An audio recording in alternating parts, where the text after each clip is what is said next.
Today on Manufacturing Day, we are launching our first initiative as a partnership with Daley's manufacturing and maintenance program that the fine college has been developing over the last few years.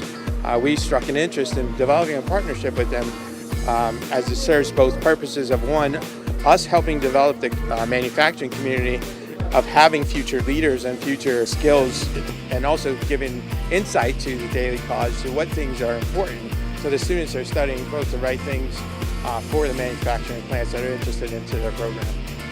Well, it's a win-win partnership. Our relationship with Richard J. Daley College is great for the students in the manufacturing program, and it's also great for Gold Eagle. One of the key things we're focused on is finding talent, especially in manufacturing.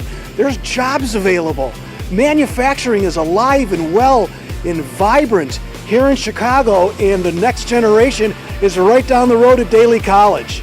I learned a lot of stuff in class, and the thing I like about that is that I could come to work and feel more motivated and a little bit more confident of what I could do and accomplish.